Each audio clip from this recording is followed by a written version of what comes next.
Welcome to In Pursuit of Truth. This is your host, Sir Patrick Mack. Boys and girls, buckle up. The fight is real. The time is now. Do it. I will. Okay. Do it. Do it. I said I will, but first, we gotta warm up. I hope you like pain.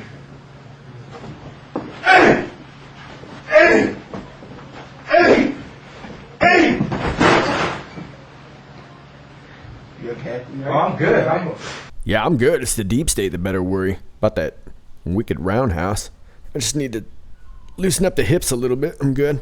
All right, John is on assignment, which is code word for sometimes it's a tired bit. But we got a new girl. What's your name? I am the queen of the universe. The waves part, and they engulf me, and the water is warm. Okay, that's just a weird way to answer that question. I'm going to do this myself. 21:79, 24 minutes after the hour of 11, we get this Fox News link right here. Lisa Page testimony. Collusion still unproven by time of Mueller's special counsel appointment. More than 9 months after the FBI opened its highly classified counterintelligence investigation into alleged coordination between the Trump campaign and Russia, FBI lawyer Lisa Page said investigators still could not say whether there was collusion, according to a transcript of Page's recent closed-door deposition reviewed by Fox News. I think this represents that even as far as May 2017, we still couldn't answer the question, Page said. Page was responding to Republican Representative John Ratcliffe of Texas, who wanted more information about a May 2017 text where Page and her then colleague and lover FBI agent Peter Strzok discussed the merits of joining special counsel Robert Mueller's team. Page sat for the transcribed interview before House Judiciary and Oversight Committees in mid-July as part of a joint congressional investigation into the Justice Department's handling of the Russia and Clinton email probes. According to the transcript, Page stopped mid-answer. "Sorry, can I consult with counsel? I'm sorry, I need to consult with FBI counsel for a moment." Sections of a transcript reviewed by Fox show Ratcliffe pursued the line of questioning at least 3 more times, and Page provided varying answers. And then it leaves this quote right here. Lisa Page left me with the impression, based on her own words, that the lead investigator of the Russian collusion case, Peter Strzok, had found no evidence of collusion after nearly a year. And that's from John Ratcliffe. Now, let's read one of these texts here where she says, who gives a you-know-what? One more assistant director versus an investigation leading to impeachment. Strzok tested on May 18th. It was from Strzok. According to the IG report, Strzok later continues, you and I both know the odds are nothing. If I thought it was likely, I'd be there, no question. I hesitate in part because of my gut sense and concern. There's no big there. All right. Well, this is the big thing right here. You and I both know the odds are nothing. 60% of the time, it works every time. Well, those don't sound like good odds. Those sound like the opposite of good, which is not good odds. Well, I think we see what's up, right? That this latest quote-unquote bombshell of text that we're getting, the latest carpet bomb, shows no evidence of collusion prior to Mueller appointment. So why would you appoint Mueller in the first place unless you were going after a witch hunt, right? Well, let's hear what Representative Gohmert had to say about this. She was much more forthcoming than Peter Strzok. Some people got upset when I called him out for being the scheming serial liar he is. But let me say this, and it goes with what the president's getting mocked for in Russia.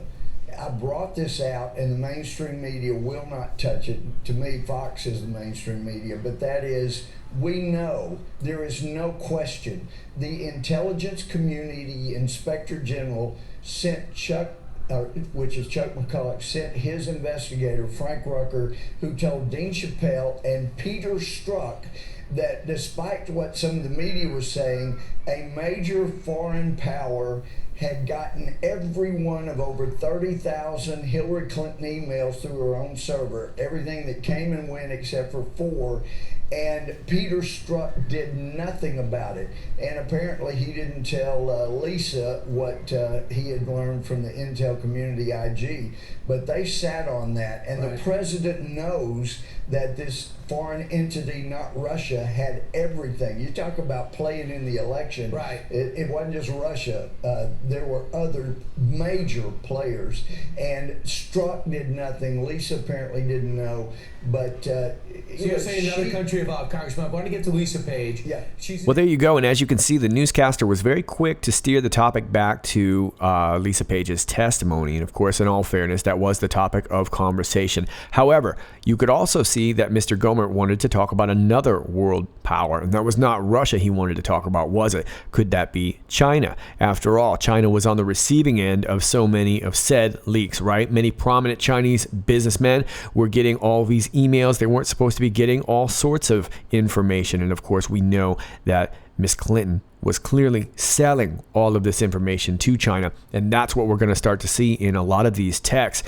As we get deeper and deeper with the Strzok and Page text, we'll be able to see where Lisa Page's information starts to separate from Peter Strzok's. There are going to be things that he knew about that she didn't necessarily know about. And, I've said this a couple weeks ago that Lisa had really the most reason to sing, because she has probably the most to actually gain as far as reestablishing her character and credibility at some point, of course. Clearly what she did was biased and illegal. But Peter Strzok was a different kind of evil, right? And he was the one who knew about all these leaks. He was warned about it years ago, and he did nothing. And that's what we're starting to expose here, and that's what's going to drop the house of cards. Now let's move on to this Daily Caller article. 3 Democratic congressmen attended a private dinner hosted by Iranian President Hassan Rouhani in 2013, a new report reveals. Representatives Keith Ellison of Minnesota, Andre Carson of Indiana, and Gregory Meeks of New York attended the private dinner along with Louis Farrakhan, a notorious anti-Semite who leads the black supremacist group Nation of Islam. Iran is the #1 state sponsor of terrorism, according to the United States government, which has listed the Islamic Republic as a state sponsor of terror since 1984. Rouhani was in New York for a United Nations meeting and held the dinner party just hours after speaking to the UN General Assembly. Final Call, a Nation of Islam publication, noted the 3 Democrats' attendance at the time and included photos of Ellison and Meeks at the dinner party. But aside from the Final Call article, the 3 Democrats' presence at the dinner remained secret until a Wall Street Journal column revealed it on Friday. None of the 3 congressmen's offices responded to the Daily Caller's request for comment on this article. Ellison, Meeks, and Carson's attendance at the 2013 dinner is just the latest tie between Democratic members of the Congressional Black Caucus and Farrakhan. One CBC member, Illinois Representative Danny Davis, defended Farrakhan and praised him as an outstanding human being in an interview with the DC last week. Davis openly admitted to having a personal relationship with Farrakhan in the interview. Ellison, who is also vice chair of the Democratic National Committee, has previously struggled to put distance between himself and Farrakhan. Ellison attended Farrakhan's Million Man March in 1995 and once publicly defended Farrakhan, who has repeatedly called Jews satanic, against charges of anti-Semitism. After his ties to Farrakhan hindered his campaign for DNC chair last year, Ellison wrote an op-ed for the Washington Post in which he portrayed his ties to Farrakhan as limited to the 1995 march. Farrakhan disputed that characterization in a video posted to Facebook. And let's take a look at that real quick. So in order to get something that you want, you trash someone that they don't like. Well, who cares? I don't bother with Brother Keith. I wish him success, poor fella. If he has to bash me in order to get a job, well, help yourself, brother. Say whatever you think will get you your DNC job. But you have not diminished me. One atom's weight. What he's done is diminished himself. He cannot say that he didn't follow me at one time. He cannot say that he believed in the teachings of the Honorable Elijah Muhammad at one time.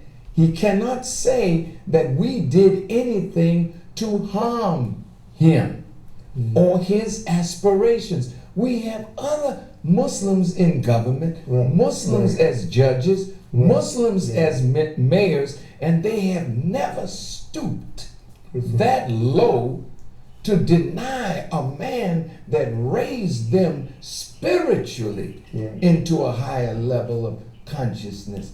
Sounds like you did kind of know him. After all, he raised you to a higher state of consciousness.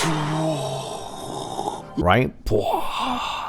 Says here the CBC held a secret meeting with Farrakhan in 2005 where then Illinois Senator Barack Obama took a smiling picture with the hate group leader. The existence of both the meeting and Obama's photo with Farrakhan remained secret until last month. A final call photographer said he suppressed the photo for 13 years at the CBC's request in order to protect Obama's political career. Okay, well that's exactly what happened with this picture, right? This was going to be very damaging because Farrakhan's quite a polarizing figure. And here Obama was cozying up to him. And of course, we know Obama was knee deep in Muslim Brotherhood. And that's essentially what we're looking at here, too, with this Representative Keith Ellison, Andre Carson, and Gregory Meeks. Now, Keith Ellison's got his own problems as far as physical abuse and things like that, spousal abuse to deal with. But Keith Ellison back in the day, too, was really outspoken against these Iran sanctions, right? And seems to kind of be the Muslim Brotherhood's boy. Now, when he was trying to become the head of the DNC, there was a lot of fear, of course, that he was an anti-Semite, and he was trying to sort of distance himself from Louis Farrakhan because of that, which Farrakhan didn't take kindly to because you're not supposed to eat your own, right? Well, Chuck Schumer, I remember coming out saying, well, I'm not really worried about the Israel thing and whatnot. They didn't seem too concerned about this guy. Seems like they were real clear where he stood on things, as well as this Andre Carson and Gregory Meeks. Looks to me like more Muslim Brotherhood plants, which was kind of the whole idea, right? Getting them into all levels of government and, high-level security positions to make sure that we systematically sold ourselves out. And, Louis Farrakhan never really shows up when things are going well, does he? He always shows up when it's time to pull the race card, right? Now, let's go to this link right here. And it takes you to history.house.gov, a little history on the oath of office. The senators and representatives before mentioned and the members of the several state legislatures and all executive and judicial officers both of the United States and of the several states shall be bound by oath or affirmation to support this Constitution, but no religious test shall ever be required as a qualification to any office or public trust under the United States. That's from the U.S. Constitution, Article 6, Clause 3. Now, Q tunes us right into here. I do solemnly swear or affirm that I will support and defend the Constitution of the United States against all enemies, foreign and domestic, that I will bear true faith and allegiance to the same, that I take this obligation freely, without any mental reservation or purpose of evasion, and that I will well and faithfully discharge the duties of the office on which I am about to enter, so help me God. And then Q says define traitor. Well, we don't have to because Q does it for us. Number 1. A person who betrays another, a cause, or any trust. Number 2, a person who commits treason by betraying his or her country. Synonym equals renegade. And then Q goes on to ask, what was the U.S. Secret Service code name for Hussein? And it was indeed renegade. So I think we see what's being implied here. This went all the way up to the office of the president, didn't it? And this was all about basically installing not just Muslim Brotherhood, but basically people that were willing to subvert the entire government and sell it out to foreign interests. And of course, that was building on a house of cards. Now let's talk a little bit about this house of cards real quick. Now, it could be assumed that Q is referencing the television show House of Cards, which featured Kevin Spacey. Now, I've never watched the show, so I wouldn't know, but it would not surprise me at all if there were tons of references in the show, given the nature of its content. And, of course, we all know what happened to Mr. Spacey. I'm over here on FBI.Gov, and this is in reference to an FBI program called CARD, Child Abduction Rapid Deployment Team, and they are interviewing a couple FBI agents. We have this, it's an audio transcript between Molly Halpern and the Scott Shelble. And Scott says the FBI wants to be involved from the onset and we're willing to deploy assets from the onset. The top priority is the safe recovery of the child and the apprehension of the offender. And Halpern is from the FBI and is interviewing this Shelble. Shebel says, what's great about the team is that they offer this collection of experience and knowledge that you're just not going to find anywhere else. And that's because they've been specifically selected for this mission. And Halpern goes on to say that CARD team works closely with local law enforcement. So that could be a reference that we're talking about. After all, we're dealing with a lot of human trafficking. And of course, we're finding more and more that much of this human trafficking was going, in and out of Saudi Arabia too, which has been a major hub. And that, of course, would also connect back to the Muslim Brotherhood. But either way, it looks like we have some traitors in the bunch that we're rooting out. And it all led up to the top, who is our ultimate renegade, one Barack Hussein Obama. Let's move on. Q adds on in post 2180, 39 minutes after the hour of 11, by giving us this Donald Trump Twitter status. And this link doesn't work for me, but I was able to get the tweet, which is this right here. And this is President Trump talking about Maria Bartiromo. Just watch Sunday Morning Futures with @Maria Bartiromo on Fox News. This show is mandatory watching if you want to understand the massive governmental corruption and the Russian hoax. It will be rebroadcast this evening at 6 p.m. on Fox Business. A must see. And as you can see the timestamp right there for what I've got 11:25 a.m. Now, Q goes on to talk about the timestamp and content, saying 12:24 and 12:25. What Q I think is talking about here, and as you can see, I don't have the same time zone here, but this I have 11:24 Eastern Standard Time, which would make me think, I guess, EDT would be 12:24, and a minute later we get this tweet from Donald Trump. And of course, I have that listed as 11:25, but EDT, I suppose, would be 12:25. But it's a minute later, essentially, is what Q is saying, okay? So we'll talk about it a little bit more in the future posts here. Then Q gives us this daily caller link, and it takes you to this right here.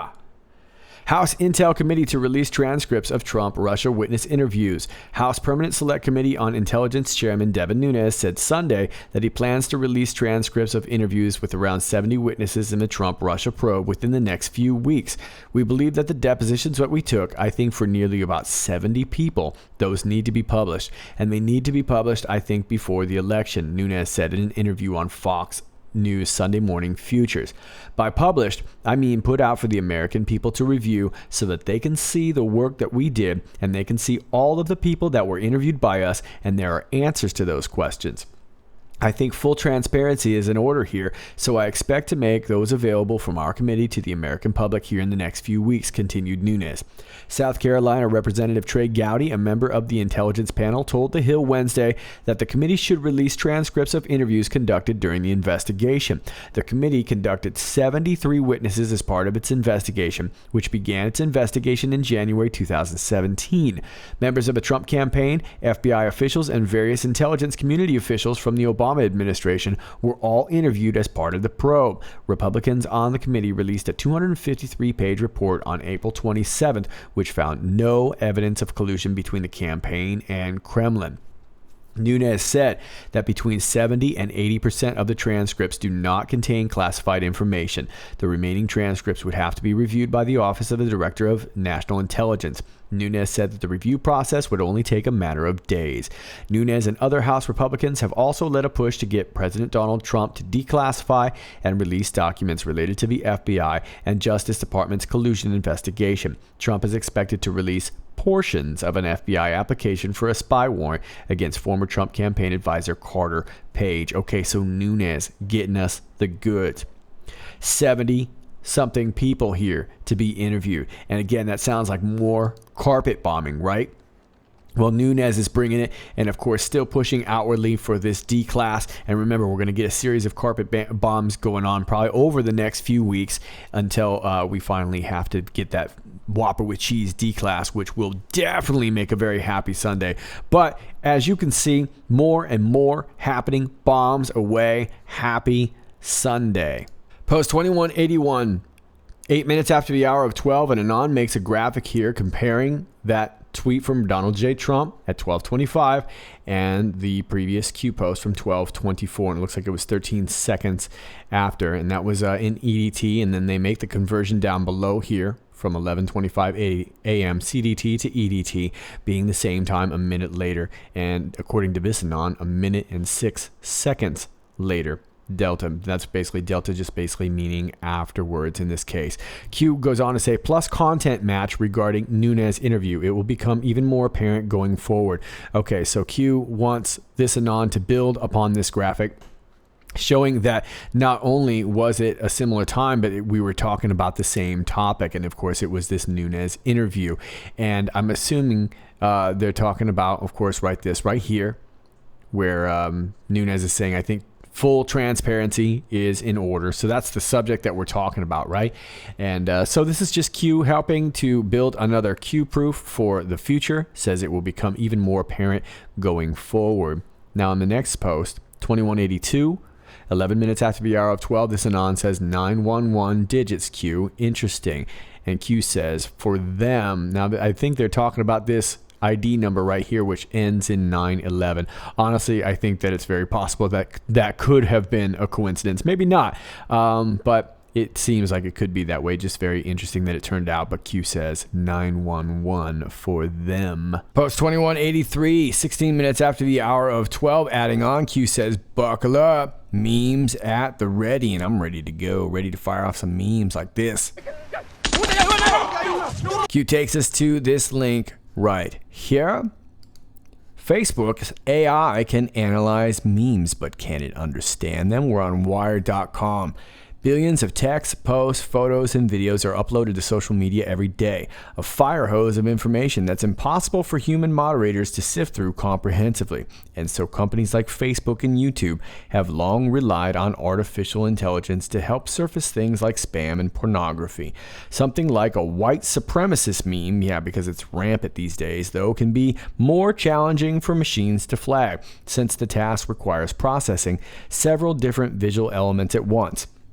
Automated systems need to detect and read the words that are overlaid on top of the photo, as well as analyze the image itself. Memes are also complicated cultural artifacts, which can be difficult to understand out of context. Despite the challenges they bring, some social platforms are already using AI to analyze memes, including Facebook, which this week shared details about how it uses a tool called Rosetta to analyze photos and videos that contain text.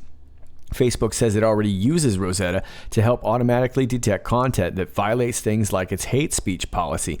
With help from the tool, Facebook also announced this week that it's expanding its third-party fact-checking effort to include photos and videos, not just text-based articles. Rosetta will aid in the process by automatically checking whether images and videos that contain text were previously flagged as false. So how about that? Facebook once again stepping in where we really asked them to be there, didn't we? Thank goodness we've got Facebook and YouTube to tell us what kind of stuff is factual and what kind of stuff is not factual. And thanks to this Rosetta program, it looks like they're working on trying to get memes now, right? Well, we know that Facebook is just a clown operation. And we also know that they would love to censor everything that we post. And they haven't been able to do memes yet. And Q has encouraged us to basically post these memes. And Q mentioned it. Back in I think it was the 10th, right? Yeah, here's the post in a previous post here. But yeah, Q is saying to get these memes ready to go because this is the most difficult thing to check. Now, the second link here takes you to Market Watch. Basically says the same thing. Facebook Incorporated said Thursday that it would begin to fact check photos and videos shared to its platform. So far, most of the work done by human fact checkers on Facebook has been geared towards articles. The company said in a release. Facebook announced Thursday that it would use a machine learning model to identify potentially inaccurate photo and video content and then send those items to human fact checkers for review. Okay, so they're going to use a machine to tell us how to think and to tell us what stuff is okay to put on the internet and what is not. Now, this was published on the 13th of September, and this other article was published on the 14th. Q says, do you believe in coincidences? The fight is real. The time is now. Do it. You do it. Do it. You do it.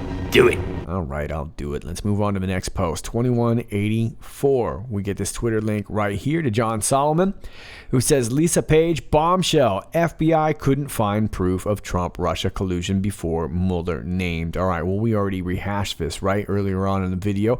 And John Solomon is just coming out, kicking some more truth. John Solomon being one of the good guy from Solomon Reports. And, look, we know that this was already drummed up. And we know that they've got nothing, but they went ahead and went into this investigation anyway. Now it looks like we're just bringing these talking points to life. Let's move on to the next post. Post 2185, 50 minutes after the hour of 12. Q takes us back to the 10th with this post here that says, prepare your memes. Non-NSA tech today cannot read/filter Q, and it's entitled NSA 3820. Q adds on by saying attempts to Snowden to NSA failed. They are scrambling. Compare dates of articles to drop. Well, like we said, this tech cannot read the memes, and that's the importance of why Q is really wanting us to get our memes ready. So that's going to be one of the big ways where we can get our information out, and that's why Q is helping us make some Q proofs, because obviously we're anticipating some other sites going down, including lots of pages on 8chan. Now, this Snowden 2 is in reference to this Harold Thomas Martin, who was a former NSA Booz Allen Hamilton employee, very much like Snowden, got access and essentially stole a bunch of classified documents. And it really kind of highlights the need for us to stop outsourcing that kind of stuff, which is essentially what it looks like the NSA will be doing. But they're scrambling. They don't have the tech to keep up. And now they don't exactly know what's going on with the NSA. So that's why they're scrambling. And now that they're realizing that Q had posted on the 10th about these memes, now we get these two articles here, one dated the 14th and the other dated the 13th. Sounds like we're not the only ones reading Q. They were following QAnon, and now all of a sudden we've got this Rosetta kicking into high gear trying to read memes. And of course they're going to say outwardly that they're trying to keep the white supremacist hate speech kind of memes from getting into the public narrative, but we all know better than that, right? Now, interestingly enough, any algorithm I imagine that they put forth would have to be public record. So I would love to see that. I think that would be a big push that we should be forcing Facebook to come up with, because that's what really holds their feet to the fire in regards to this. They can't just come up with algorithms just to ban whatever they want, but that's essentially what they're trying to do, and they're scrambling to keep up. And I would assume that we're going to see more articles dropping on this. We're probably not going to hear the last, not just from Facebook, but from some of these other tech giants too. Let's move on to 2186, 13 minutes after the hour of 1 p.m. Test Thursday being the emergency broadcast system test by the Department of Defense to confirm free flow of direct comms. POTUS special authorization required. Think the football. Excuse me. NSA monitoring for any attempts to disrupt and or term access. What I would assume is terminate access. Central Command Q. Well, the football is likely in reference to this. I'm on BusinessInsider.com. Why a mysterious black briefcase follows the U.S. president everywhere. On President Donald Trump's first foreign trip, on which he will travel to Saudi Arabia, Israel, Italy, and Brussels, the nuclear football will follow him. The so-called nuclear football is a black leather briefcase that contains top secret items capable of allowing the U.S. president to authorize a nuclear strike while away from fixed command centers, such as the Situation Room. Officially referred to as the President's Emergency Satchel, the unsophisticated-looking portable football is hand-carried by one of 5 military aides and is always within reach of the Commander-in-Chief just in case.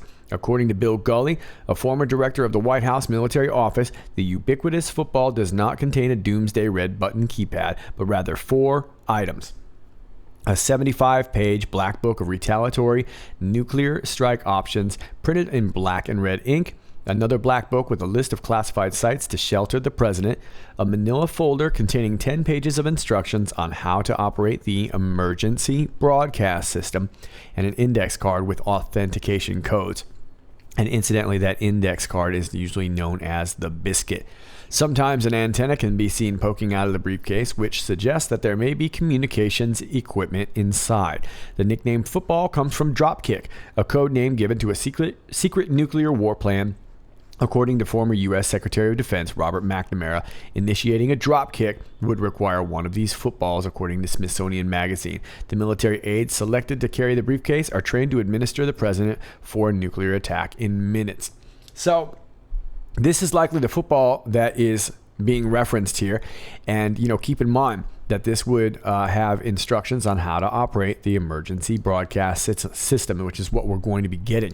And it also talks about communications equipment inside, which suggests to me that the very same kind of comms that we're using to operate this football has been the same kind of comms that the president has had to use in order to basically work against the deep state here. Now, my feeling here is that this test that's going to be on Thursday is simply to confirm, like they say here. I don't think we're going to get an actual, sort of disruptive message. I think it will actually just be a test. But I think they want to know before they drop the Whopper with cheese, which is that D-class FISA, right? Before they drop all that stuff, the Moab or whatever you want to call it, I think they want to know that they're going to have some uninterrupted comms, something that's not going to get disrupted or have their access terminated. That way they can bring down the deep state the way they need to without any sort of interruption or meme disruption or anything like that. And of course, that's all going to come from Central Command. Okay, those are your Q posts. Let me leave you with this here finally off of whitehouse.gov. This is a petition entitled, "Where is Bill Smith?" This petition is to request the federal government investigate the very odd disappearance of a QAnon researcher going by the name of Bill Smith. We need a wellness check and or to know that what happened to him. Bill Smith's YouTube channel has 54,000 plus followers, and he was a guerrilla journalist covering highly controversial topics such as child trafficking, pedophilia, and QAnon posts. He also covered these same topics on Twitter, and then it gives you the link here and whatnot. So this guy's been missing for a while now. I don't know anything about this guy. I don't know any of his friends. I'm afraid I can't be much help. I don't know where he's from. Don't know if this is his real name or not. I know literally next to nothing about this gentleman other than the fact that he's a YouTube creator like myself and is missing. And that is disconcerting. So if you do have anything, or if you just want to go ahead and sign this petition and see if we can create a little bit of hubbub and figure out where this guy is and make sure he's okay, I will leave this link for you down below, and I wish him the best. All right, ladies and gentlemen, those are your Q posts. As always, if you like this video, please click like, share, and subscribe. I appreciate all of those of you who have been sharing my videos. Thanks so much for helping me grow this channel. It's fantastic being able to share all this information with you daily. And we're looking at cake very, very soon. Let's get to 45. We'll have a big old fat 45,000 cake. What do you say? All right, boys and girls, my links are down below. Gab, Real.Video, BitChute, my Patreon if you'd like to support the channel, my email, all that good stuff. My Twitter is at IPOT1776. That's at IPOT1776, and that link is also down below. All right, that's all I got for you. This is Sir Patrick Mack, and until next time, stay hungry.